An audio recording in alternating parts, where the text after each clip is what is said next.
हुगली जिला परिषद में लंबे समय बाद शांतनु बंदोपाध्याय की उपस्थिति दर्ज हुई। शिक्षक भर्ती घोटाले में गिरफ्तारी से पहले वे आखिरी बार जिला परिषद में आए थे जब वे स्वास्थ्य कार्य अध्यक्ष थे। करीब 2 साल बाद 20 मार्च को जेल से रिहा होने के बाद आज वे अचानक अपने पुराने कार्यस्थल पहुंचे।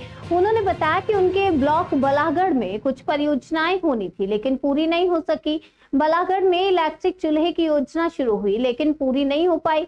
इसके अलावा आर्सेनिक प्रभावित बालागढ़ में 11 जल परियोजनाएं प्रस्तावित थी लेकिन एक भी पूरी नहीं हुई। गांव की सड़कों का टेंडर होने के बावजूद काम अधूरा रह गया। इन्हीं मुद्दों पर चर्चा के लिए वे आए थे। जिला परिषद में प्रवेश के दौरान उनकी मुलाकात शिक्षा कार्याध्यक्ष सुबीर मुखोपाध्याय से हुई, जहां उन्होंने उनसे हाथ मिलाया और शुभकामनाएं साझा की। इसके बाद उन्होंने परिषद के कुछ कर्मचारियों और सदस्यों से भी मुलाकात की। অযোগ্য যোগ্যতা কিছু বলে ছাত্র যুব বলছেন কেন? শুধু ছাত্র যুব না, যারা মাদারে আছেন, যারা এমএলএ এমপি আছেন, অনেক এমএলএ এমপি কেও দেখছি যারা জেলা সভাপতি আছেন, তারা কোথাও গিয়ে একটা জায়গায় গিয়ে থেমে থাকছেন। আমি তো এসে দেখছি। আর সিপিএম এর বিরুদ্ধে বলছেন আর বিজেপির বিরুদ্ধে তো হলে তো কোনো কথাই নেই, সেখানে তো আরো কিছু বলেন। আমি তো দেখেছি আমার এই জেলাতেও বিরোধী দলনেতা যিনি তিনি এসে আমাকে নিয়েই বলে গেছেন এই লাস্ট 2 বছর, আর একটা আমাকেই করে গেছেন। লোকসভা নির্বাচন বলুন, সব জায়গায় বলুন, এটা কেন? মানে বাকি তো অনেকেই আসেন। আর সব থেকে বড় কথা দেখুন, এটা শুধু আমার জেলা বলে না, আমার জেলার বাইরেও আপনারা যদি দেখেন যারা মাদার পলিটিক্সের সাথে যুক্ত আছে, অনেক এমএলএ আছেন, এমপি আছেন। এটা আমি না, এর আগেও কুণাল ঘোষ তিনিও বলেছেন যে কেন এটা, দেবাংশু বারবার বলছেন। আমাদের জেলার এমপি, আমাদের অভিভাবক কল্যাণ বন্দ্যোপাধ্যায়, তিনি তো বারবার বলছেন। আজকে একটা জিনিস আপনারা ভাবুন যে আজকে কল্যাণ বন্দ্যোপাধ্যায়ের মতো মানুষ, শোভনদেব চট্টোপাধ্যায়ের মতো সিনিয়র নেতৃত্ব, তারা গলা ফাটাচ্ছে, তারা চিৎকার করছে, তারা প্রতিবাদ করছে, সেখানে বাকিরা চুপ। এটা আমার মনে হয় দলের ভাবা উচিত। কিন্তু অনেকেই বলছে আপনার এই ধরনের বক্তব্য বা এই ধরনের ফেসবুকে লেখা এটা নেতৃত্বের মানে নজরে যাওয়ার জন্য, কি বলবেন? আমি তো চিরকালই বিতর্কিত কথাবার্তা লিখি, চিরকাল বিতর্কিত কথাবার্তা বলি, এটা আপনারা জানেন। এটা নজরে যাওয়ার কিছু নেই। দলকে ভালোবাসি। আজকে আমি আমার পোস্টে লিখেওছিলাম যে আমরা একটা মাতৃগর্ভে জন্মেছি, কিন্তু রাজনৈতিকভাবে আমাদের যদি জন্ম কেউ দিয়ে থাকে সেটা মমতা বন্দ্যোপাধ্যায়।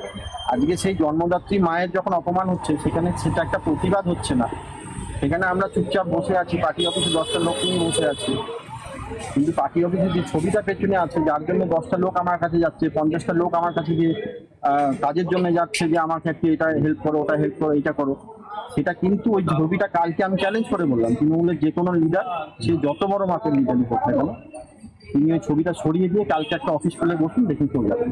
রাজ্যের কোনো নেতার সঙ্গে কি কথা হলো? অনেকদিন তো না, সেভাবে হয়নি। তাদের সাথে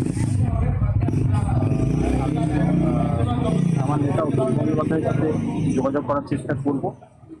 উনি তো বাইরে ছিল, আমি ইচ্ছা আছে আমি আমার একটা চিঠি লিখে আমি ওনাকে কিছু কথা জানাবো। সেটা কি সরাসরি দিয়ে আসবেন নাকি মেল করবেন? যেভাবে হোক, সরাসরি হয়তো নাও যাই, কাউকে দিয়ে বলে বা মেল করে ইচ্ছা আছে। সেটা কি বক্তব্যটা কি হবে? মানে আপনাকে সাসপেন্ড বহিষ্কার করাটা ঠিক হয়নি বা না? ঠিক হয়নি। দেখুন, আমি ঠিক হয়নি একদমই বলবো না। তার কারণ তৃণমূল এমন একটা শৃঙ্খলাবদ্ধ দল, যে দলে শৃঙ্খলাটা সবার উপরে, যেটা সারা ভারতবর্ষের কোনো রাজনৈতিক দলের নেই।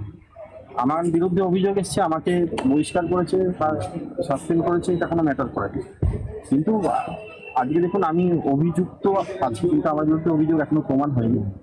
এরকম তো দলে অনেকজনই আছেন যারা অভিযুক্ত আছেন, তারাও তো আজকে মূল স্রোতে ফিরে এসেছেন। আমি চাইবো আমিও ফিরত। এবং দেখুন, এটা তো আমার বেঁচে থাকা ভালোবাসা, আমার এটা নিঃশ্বাসের সাথে জড়িয়ে আছে। এবার দল যদি মনে করে আমাকে ফেরাতে, এই আবেদনটা কি করতে চান? অবশ্যই বন্দ্যোপাধ্যায়ের কাছে,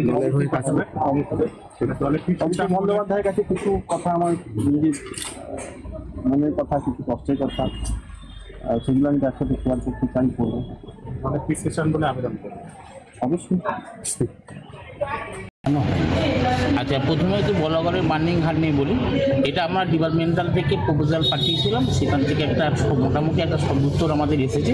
সেটা শিগগিরই আমাদের যাতে এটা কমপ্লিট হয় তার সে ব্যবস্থা আমরা দেখছি, এবং সেটাও স্টেট একটা সিগন্যাল প্রায় দেবে বা দিচ্ছে।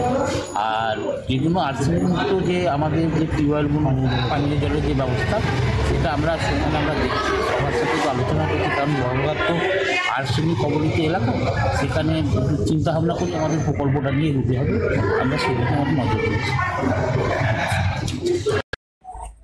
না, এলাম মেনলি